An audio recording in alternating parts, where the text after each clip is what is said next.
Welcome back students. তো আজকে আমরা ডিসকাস করব lesson 1 it all began with drip drip নিয়ে। এই গল্পটা লিখেছেন অলকা শঙ্কর এবং শার্লিন মুকুন্দন। তো এই গল্পটার যে টাইটেল বা যে নাম সেটার অর্থ কি? সেটার অর্থ হচ্ছে ইট অল মানে এই সম্পূর্ণটাই বিগ্যান মানে শুরু হলো উইথ ড্রিপ ড্রিপ মানে ড্রিপ ড্রিপের জন্য। তো এখানে ড্রিপ ড্রিপটা কি বা এই ড্রিপ ড্রিপের জন্য কি বা শুরু হলো চলো জেনে নেওয়া যাক। একদম প্রথমে কি বলছে, a tiger was caught in a storm মানে কি একটা বাঘ কট মানে আটকা পড়েছিল ইন এ স্ট্রম মানে একটা ঝড়ের মধ্যে। He had wandered near the village looking for something to eat মানে কি হি হ্যাড ওয়ান্ডার্ড সে ঘুরে বেড়াচ্ছিল নিয়ার দ্য ভিলেজ গ্রামের আশপাশ দিয়েই। লুকিং ফর সামথিং কিছু খুঁজছিল টু ইট খাওয়ার জন্য। On the outskirts of that village lived an ill-tempered old woman. তার মানে কি on the outskirts মানে কি সেই গ্রামের সীমান্তে, আউটস্কিট মানে সীমান্তে, তো কি সেই গ্রামের সীমান্তে lived মানে বসবাস করত an ill-tempered old woman মানে একজন বদমেজাজি বা একজন রাগী বৃদ্ধ মহিলা। The tiger huddled in shelter close to the wall of the woman's hut. তার মানে কি দ্য টাইগার সেই বাঘটা হার্ডলড ইন শেল্টার একদম ঘেঁষাঘেঁষি করে আশ্রয় নিল কোথায়?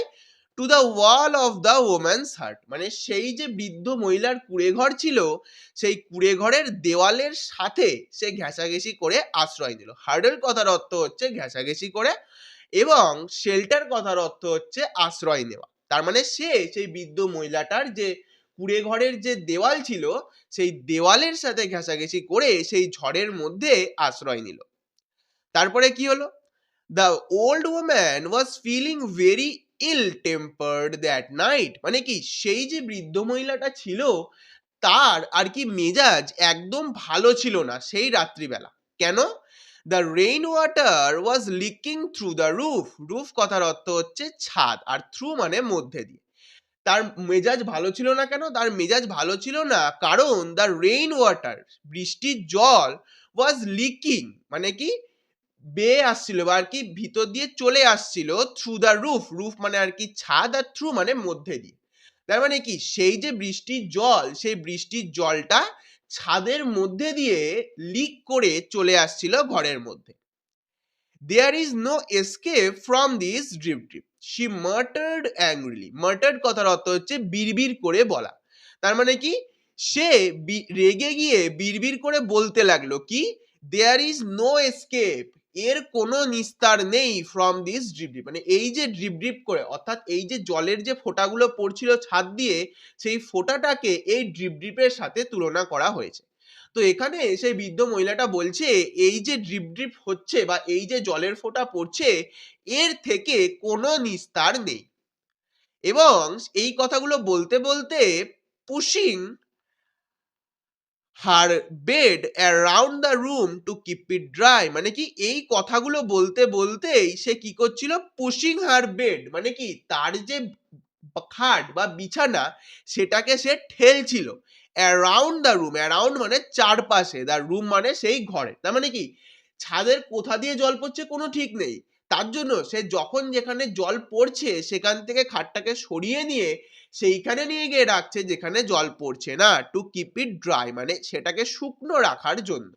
তো কি সেটাকে শুকনো রাখার জন্য সে কি করছে? খাটটাকে এদিক ওদিক সরিয়ে নিয়ে বেড়াচ্ছে। আর সে রেগে গিয়ে বিড়বিড় করে বলছে যে এই যে ড্রিপ ড্রিপ এর থেকে কোনো নিস্তার নেই।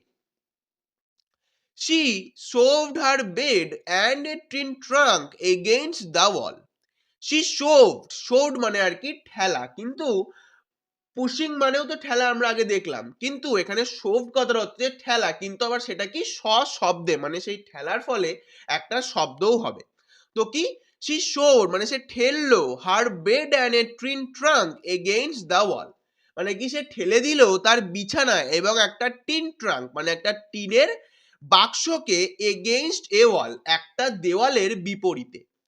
দ্য ওয়াল শুক সেই যে দেওয়ালটা ছিল সেই দেওয়ালটা সেই ওগুলো ঠেলে দেওয়ার কারণে কি হলো? একটু কেঁপে উঠলো।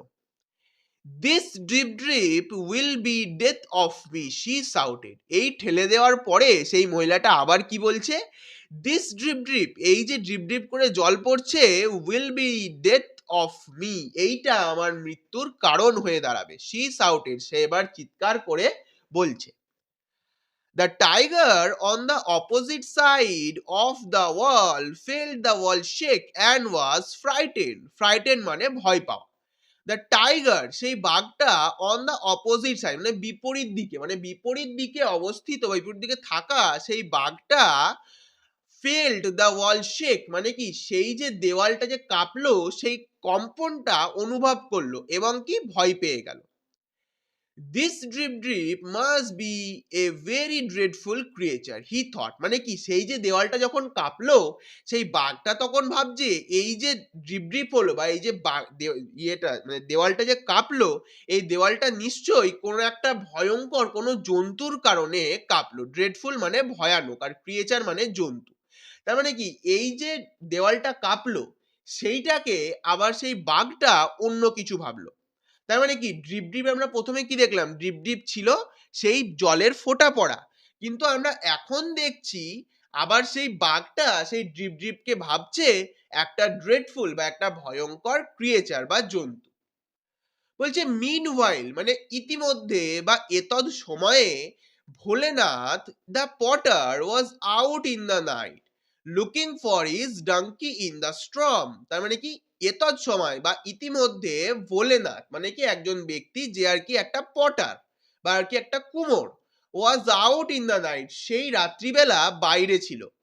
Looking for his donkey in the storm, সে সেই ঝড়ের মধ্যে তার গাধাকে খুঁজছিল।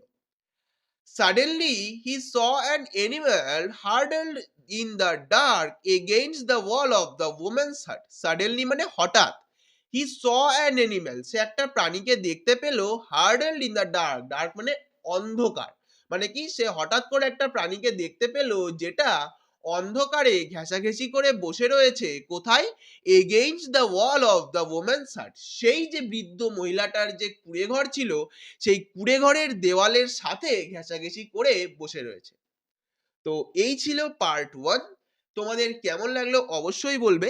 লাইক সাবস্ক্রাইবের কথা আমি বলছি না, লাইক সাবস্ক্রাইব তোমাদের ইচ্ছে হলে তবেই করবে। আমি শুধু চাইছি একটা সুন্দর কমেন্ট। তো আশা করছি তোমরা কমেন্ট অবশ্যই করে দেবে। তো আজকের জন্য এইটুকুই, দেখা হচ্ছে খুব শীঘ্রই পার্ট 2 এর সাথে।